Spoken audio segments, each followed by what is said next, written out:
సంతోషం ఉంటే అన్ని నిధులు ఉన్నట్టే. సంతోషం లేకుంటే ఎన్ని నిధులు ఉన్నా వ్యర్థం. మనల్ని తప్పు పట్టేవారే మనకు గురువులు.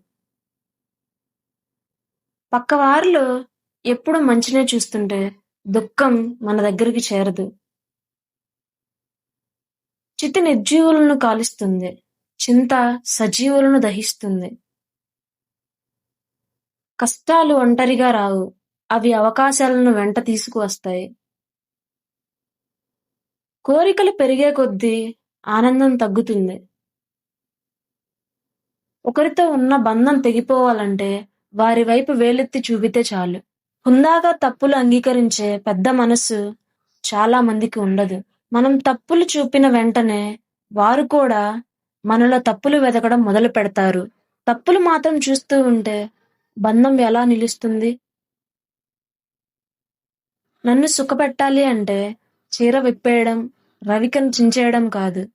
పట్టు పట్టడంలో, ముద్దు పెట్టడంలో, వద్దు ఆపరా అన్నా కూడా ఆపకుండా సుఖపెట్టడంలో ఉంది ఆ సుఖం.